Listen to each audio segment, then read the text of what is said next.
A Conjuring for Lilith. Was I a bad neighbor? Seeing that I was the corner apartment, I beg your understanding, I never much thought about the people on either side of me, as I only shared my north wall with any living, breathing souls, and I knew from experience that she was hard of hearing and was known to play her home theater system as loud as she could humanly tolerate.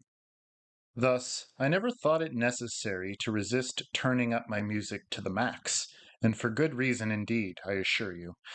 Like many of the other hapless radio heads filling their silence with the same four chords on repeat, I bump my freestanding speakers liberally for all to hear, but for the purpose of research. The frequencies and vibrations that press against my four walls, ceilings, and floor are those of a particular order and substance that any layman would find difficult to comprehend as melody or even translate into anything but barnyard raucousness. Surely you must have guessed by now that it isn't music in any real sense of the word, but an eminence that serves a concerted purpose into otherworldly affairs only those schooled in the occult will nod their heads at in knowing recognition. It resembled something like a mix between a didgeridoo crackling in a fire, layered with the death rattle of a smoker's gasp on their last night on earth, fighting for their life. All the while, as ear prickling drums and displaced violins crescendo to a sudden full clatter of domino percussion instruments falling in on each other. If it isn't music, then why play it? Well, it was once music, but the man who sold me this particular record in his oddity shop had recorded it himself from a master tape of a Gregorian chant of the Baroque period. But there shouldn't be anything special about this religious organ music, I hear you say. No, you would be incorrect again, as it was carefully recorded backwards in the same spirit of the rock and roll backmasking of the 1960s, but at 6.6 the speed. I can hear the gears turning in your head now, and I suppose for good reason, but you would have to understand that the record was sold as part of a set. The occult journal accompanying the piece of wax and plastic provides a step by step account on the most fundamental method for accomplishing a conjuring. A conjuring of what evil? Would it even be worth my time or yours to insist that it is nothing satanic or demonic? Then I will save my breath and explain that the occult journal is nothing short of a love letter to Lilith, the supreme goddess of creation formed on the same day as Adam and Eve, the wondrous temptress and true wife of the serpent, the mother of the beast and all his brethren. The unnamed man who wrote the journal and provided instructions on recording and playing the record was a true explorer into the other recesses of this world and the next. The keeper of the oddity shop never did express to me the current well being of such a man of spiritual science, but I feel there would be no need to follow through with such a fact finding pursuit. No, the journal and record are mine. That is all that matters now. And the shopkeeper only recorded the vinyl so as to complete the set and sweeten the deal. No one but me has the wherewithal to devote himself to an unknown future such as that possessed by your poor, tortured writer, and that is all well and good. Lilith chooses her mates carefully, and I am the one with the strength and will to answer such a call. And she called me by my name. But what completes the set? While the music plays, the listener performs painstakingly the ritual of building his idol, his doll, if you will. The material for the doll must be taken from the earth, but from what material, it doesn't truly matter. The only thing that counts is that the listener builds up the effigy, performs the alchemical marriage with the doll through oil, alcohol, and salt, and then tears it down again. My dolls are strictly fashioned from straw, as I have some experience with basket weaving from my summer camp days in the northeast of America. Every night I build up my Lilith doll, adorn her with 3 parts oil, salt, and alcohol as a gift, and then disassemble her again, all in the divine rite of passage as she passes from the void into this crystallized realm, and then back into her realm of chaos. During those few moments in which we share the same space, she is real, here in my hands, and we are husband and wife. The shopkeeper told me of instances where molds of clay and stone came alive for the sculptors, earth made into flesh, and Lilith was never wont to leave her lover's arms again. In fact, she was known to take them back with her, by the hand, into her realm. Those are his words, of course, and I was 3 months into my endeavor before I was deviating from the instructions in the leather bound journal, sometimes keeping my effigy for days, dining and sleeping with it, before dismantling it again to begin all over. All with zero success, mind you.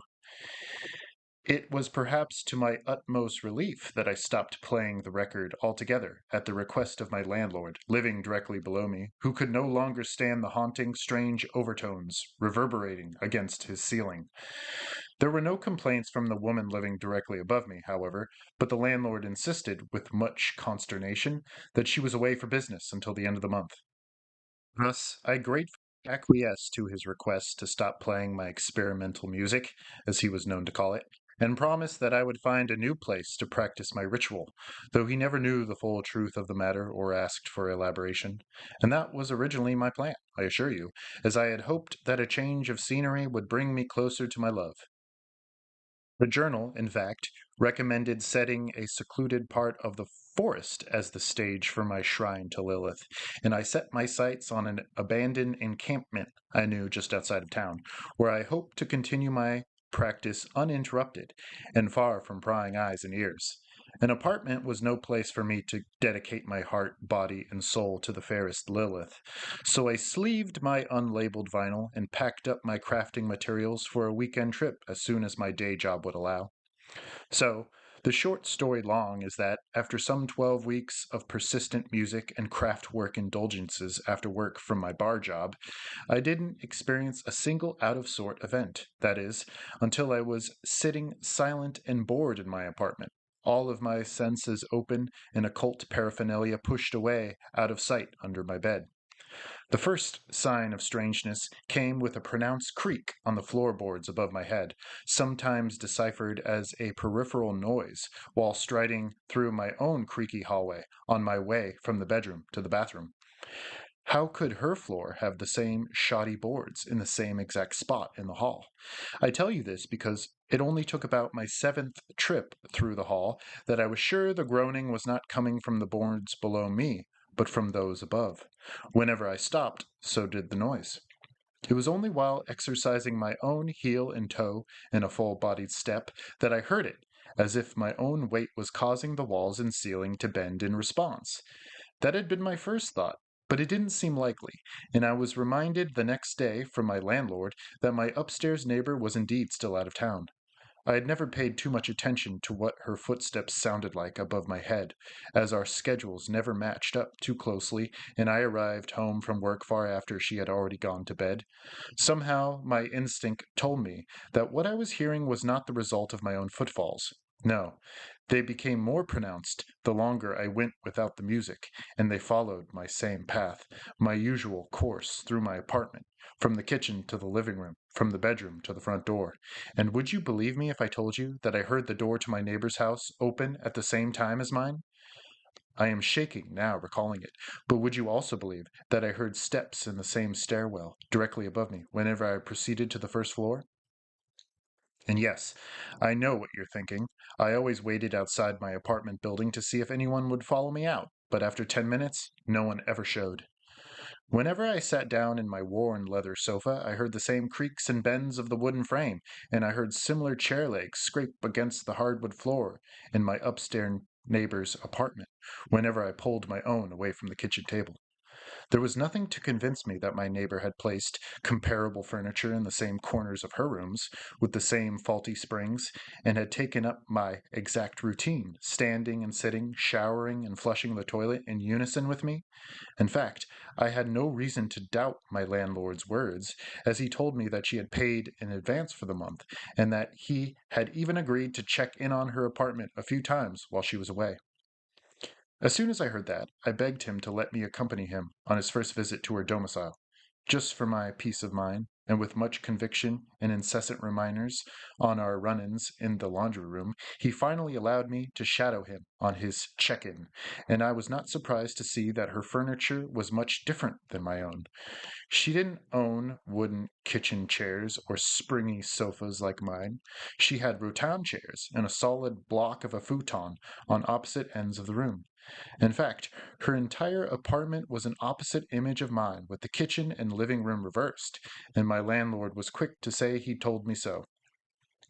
But as we stepped out of her apartment, I heard the same creaks above my head again, in the apartment above hers, and my landlord did not seem fazed in the slightest, as that neighbor was most certainly home. But why would that neighbor's door open and close at the same time as ours? I became so obsessed that I devised a plan to spot the mystery walker with my own eyes and solidify my madness, and I knew that the outside terrace was my answer. I had avoided it up until that point, most afraid of watching the wooden boards on the terrace above me bend and groan, but I didn't look up to see it, at least not at first. I certainly heard it, the pressure of the unseen feet pressing and releasing along with the rhythm I set in motion as I dipped my own toes outside my sliding glass door.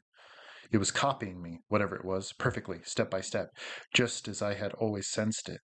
I wondered if living in such close quarters with someone could do that to two people, somehow synchronize our natural body rhythms, sync our unconscious minds so that we both felt the itching impulse to fetch that glass of water from across the room, or wake up at the same late hour of the night to relieve our bowels.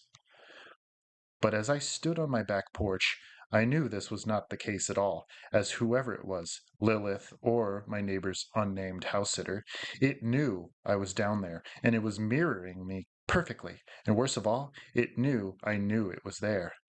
When I finally did crane my neck, standing stock still in the pounding of my own throat-clogged heartbeat, I saw the shadow of this person through the slats in the boards, as still as me, and when I dared to shift my weight forward against the handrail, I saw the shadow move in tandem. I almost screamed, and a terrifying thought of this thing screaming with me prevented me from ever opening my mouth. My intention had been to lean over the railing and look up, but I couldn't bring myself to place my hands on the guardrail. I didn't want to see her gnarled fingers, even though I had only a week ago dreamt of those fingers running through my hair in the heated passion of love. In my mind's eye, those were no longer my lover's well manicured nails, but the twisted claws of a hag, plum colored flesh slipping off like latex gloves, and nails lifting up at the cuticles when pressed against the cold steel. No, reader, I did not follow through with my plan, but I did squint my eyes and peek across the street at the apartment building exactly opposite, where I could see my own reflection in one of the far off windows. Then I shifted my eyes upward, just a click, to catch a glimpse at what might be standing directly above my head, and I only caught a glimpse, just enough to blur my eyesight and spin my head. I tried to look again, but the reflection was gone, and I only stared at an empty terrace. And was my own terrace now empty too? I tore back inside my apartment and sprinted across the hardwood into my bedroom, listening to the same furious pounding on the ceiling above me, which finally caused my clogged screams to unleash. I scratched with my belongings under my bed, and I ended up searching the rest of the night for my wicker doll, which seemed to have walked out my door.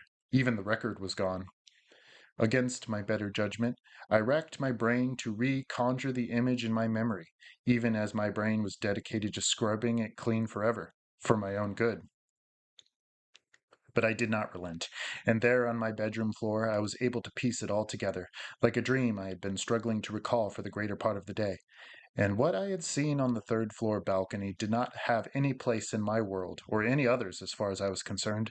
She hadn't looked like my wicker look-alike, but something hybridized, like a scarecrow or a mannequin, that was unraveling around the roughest of her edges, bits of straw poking out of her shoulders and waist, or like pieces of jagged bone, now that I think of it.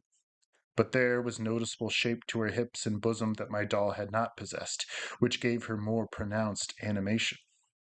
As difficult as it is to explain, this was not a doll, but something with substance and dark as pitch, and her hair, God, it was like a bird's nest or trembling beehive, and her whole person had pulsated, flickering like a flame before it was gone. And just before the sun had begun to set, the music started to play in the apartment above me, muffled somewhere, far underwater, but somehow right there in the room with me, so loud that I couldn't drown it out with the most obnoxious commercials or the fullest dishwasher full of clanking wine glasses.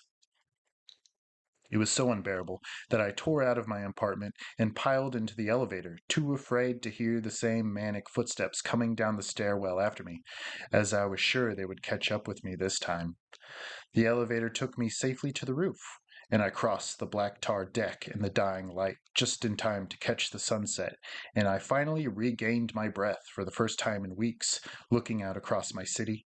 I, of course, made sure that the emergency exit door was not about to swing open behind me, and it never did, thankfully, though I didn't think I'd ever be able to leave that roof or enter my apartment again. And, well, I never did enter it again, reader. I got off the roof, but it wasn't down those stairs, and it wasn't over the side of the building, or else I wouldn't be here to recount these words to you, jotted down in the back of that cursed journal I intend to lose as quickly as I can. You know, the thought never occurred to me there. At the end of this sordid tale, my nostrils flared to at least fill my head with that sweet air, free from hellish choruses or creaking boards. It should have been in the back of my paranoid mind, which had long been ravaged by the belief that the Devil's Bride herself of Gnostic legend was sharing the same apartment building, the same bedroom, with me and me alone. But I was not expecting the drop of water as it spotted my forearm, and then my scalp, and looking down at the raising goose flesh on my arm, somehow I knew it wasn't rain at all but oil. I could even smell the alcohol in the air. And yes, I did look up, out of pure instinct, mind you, and locked eyes with the Lady Lilith that night. I was meant to receive uninterrupted her psychotic smile, full of elongated, spotless, inhuman teeth. I was destined to experience that electric shock through my innermost core as her orange eyes wavered and focused to zero in on me. They blazed like stars, and her fire caught in my own skull until my eyes overflowed with tears and I was forced to blink or else blind myself in that horrid sunspot, and her swan-like neck twisted just enough for her to stare down between her gray-toned, calloused toes at me, floating perhaps 2, 3 feet above the tip of my nose. Her naked breasts, marked with raised turquoise veins, swelled with a shredding breath, and her red lips thinned as they pulled tighter into a smile too bright for her mouth. Still, her youthful beauty was appalling, her symmetrical cheekbones raised with a blush and the hint of a dimple and a wrinkle above the straight bridge of her nose, and the alcohol and oil poured off her in torrents, dripping off her reaching talons and the split ends of her twisted braids, which pulled her hairline tight halfway down the backside of her skull. "Lover," she cooed, directly in the cup of my ear, with a voice like gravel and rose petals crunching underfoot. But I was already scrambling for the fire escape, and I tumbled down all 5 flights. I couldn't have struck the pavement at the bottom any faster, or with any more sweet, unconscious relief, as I at least knew I wouldn't have to sleep in my bed that night, or any night for that matter. I gave everything I owned to Lilith that day, and it was adequately understood that my apartment and everything in it, record and doll included, were now hers, in exchange for the leather journal, of course, which contained all instruction on how to conjure, but not to banish. I found it at my hospital bedside when I woke up for the first time with 50 stitches in my temple and my right eye swollen shut. A parting gift from my almost lover, I'm sure, as I would never see her again, at least not in my waking hours. But I don't mind those dreams as much, as I am always so relieved to be alive when I wake from them. What that means for the longer sleep at the end of this life, I don't want to think about right now, though I'm sure our marriage bed will be as cold and stiff as I always remember it. And no, I never lived in a downstairs apartment ever again, only in a single floor mobile home with heavy insulation on the exterior roof that would dampen even the loudest squirrel scratches or wet slaps of bare, naked feet.